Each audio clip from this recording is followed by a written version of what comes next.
Hello everyone, welcome to Management 413 Employment Law here at the UAB Collat School of Business. In this video we will be covering wages, hours, and pay equity using Chapter 12 of our textbook. Here's the chapter outline. You can see here that it focuses on wages and hours. Also includes a discussion of a federal law that we have not covered up to this point called the Equal Pay Act. The Fair Labor Standards Act is one of the oldest workplace laws that we have. It was passed in the 1930s after Congress determined that people were not being paid living wages. It sets a minimum wage. Congress from time to time sets that minimum wage. Since July of 2009, the federal minimum wage has been $7.25 an hour. Increasingly, though, local governments are setting their own minimum wages. Alabama has had a dispute over this issue. The city of Birmingham attempted to set a minimum wage of $10 an hour. And shortly thereafter, the Alabama legislature passed a law that said cities cannot do that. So as a result, Alabama and Birmingham do not have their own minimum wage law, and the minimum wage would be the federal minimum wage of $7.25.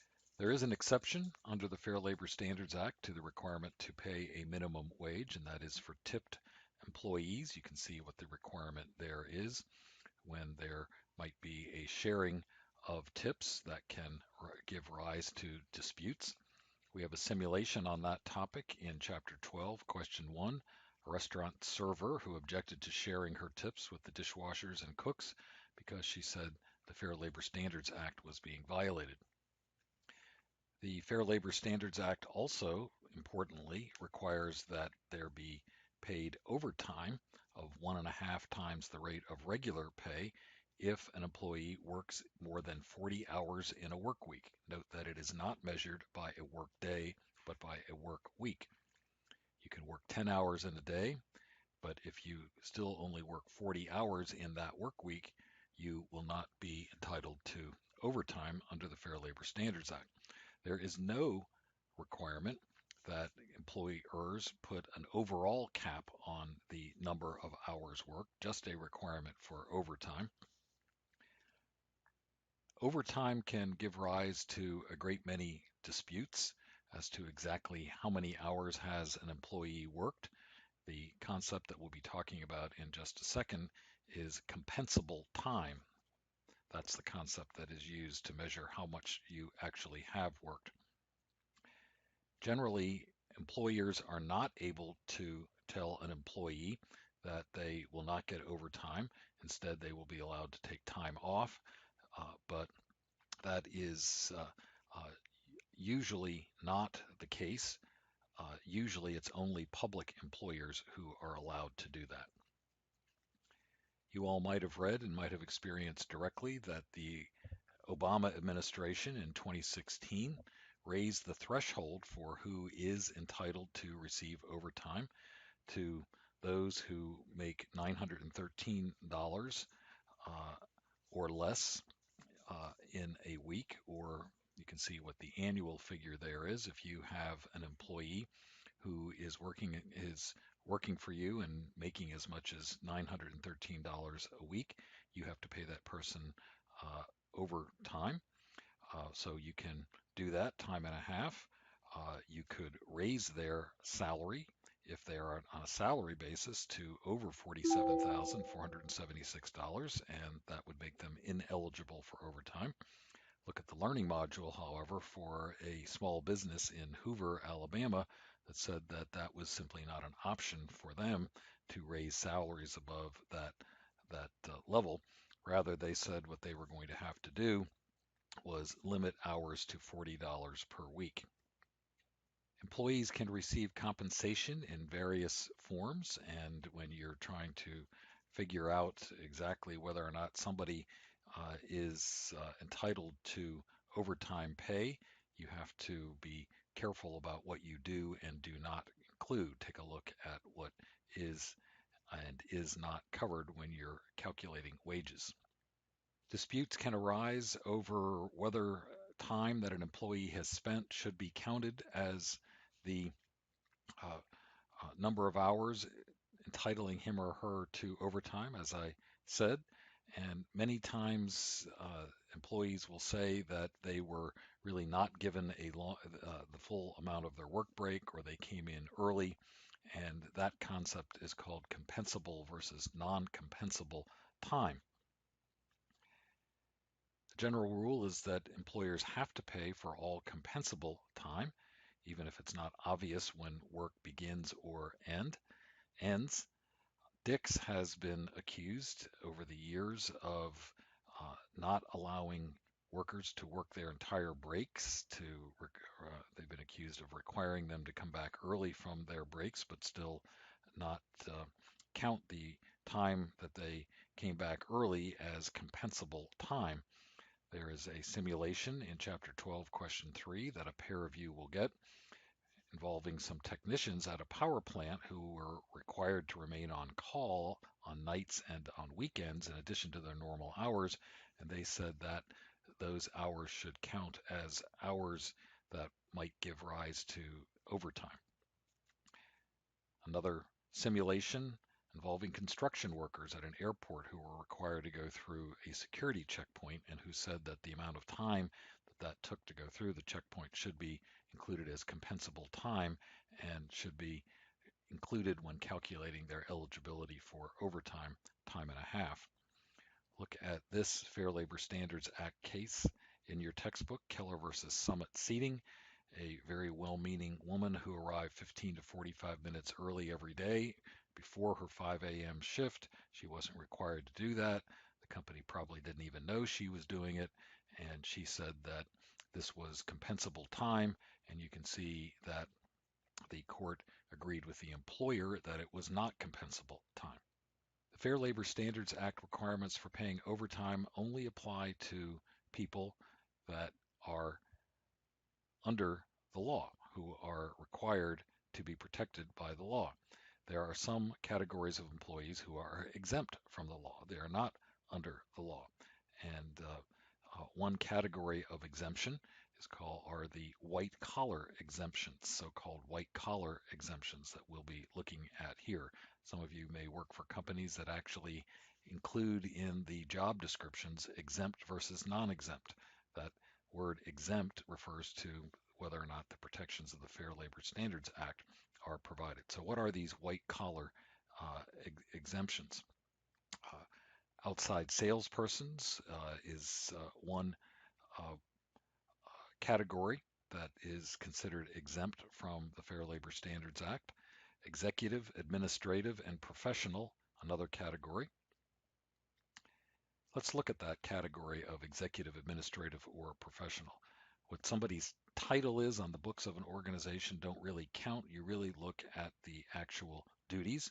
It is, however, necessary that they be paid a salary. You can't call someone an executive and try to say they're exempt from the Fair Labor Standards Act if they are paid on an hourly basis. The threshold today is $913 a week. Executive employees, look at these various requirements here. In particular, in order to be considered an exempt executive employee, you have to customarily and regularly direct the work of 2 or more full-time employees or their equivalent. You also have to have the authority to hire and fire.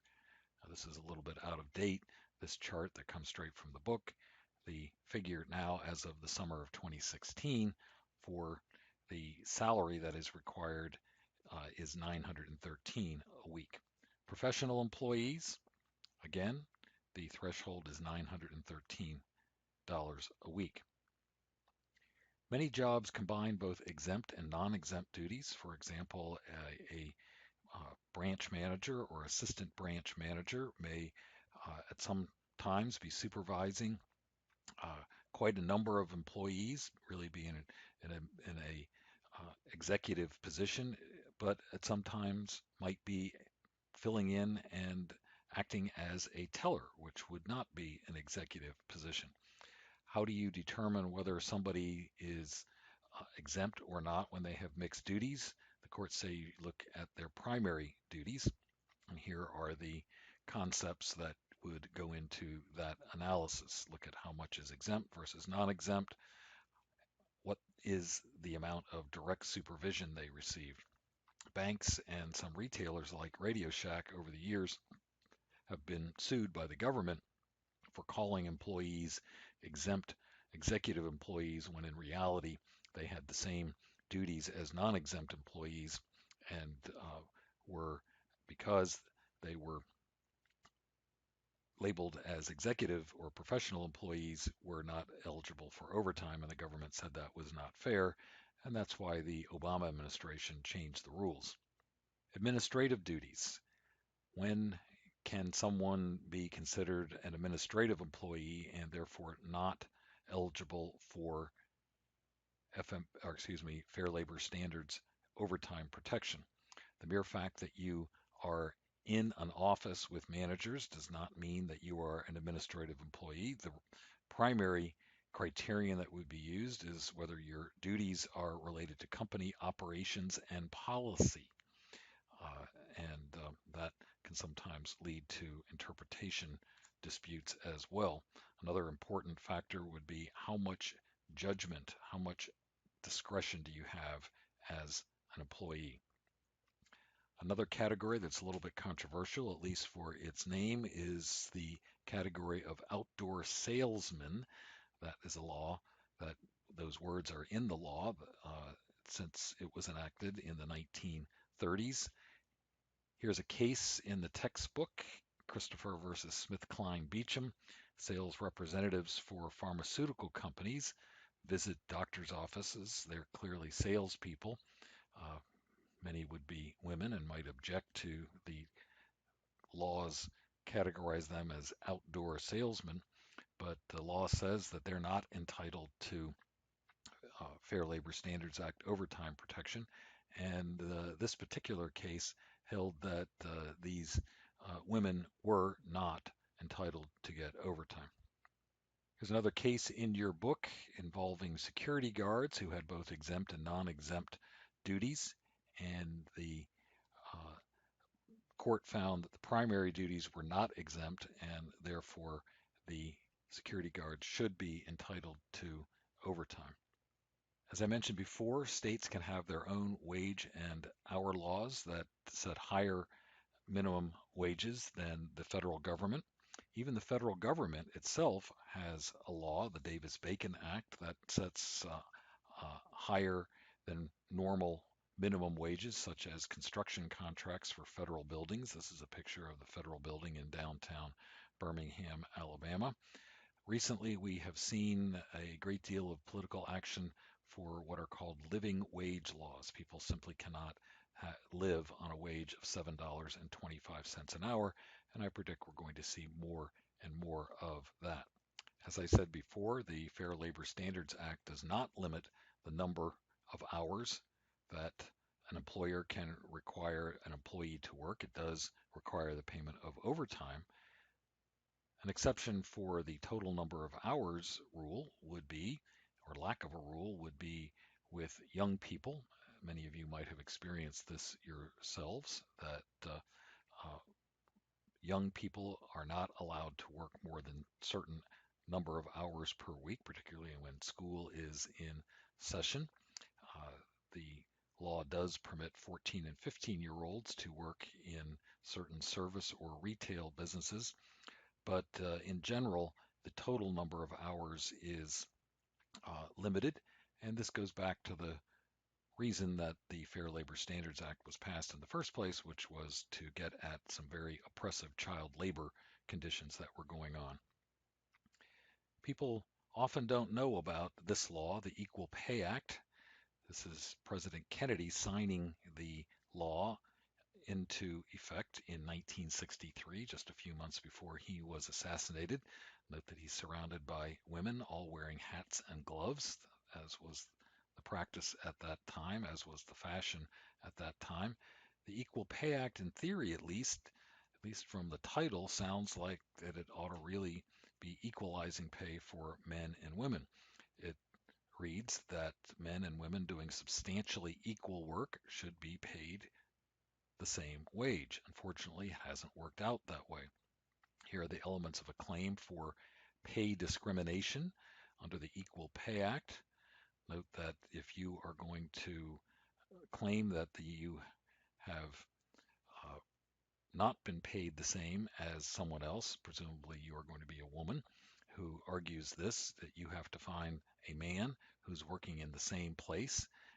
That man would be called a comparator. You have to show that that man had a higher rate of pay and did substantially the same work that you did.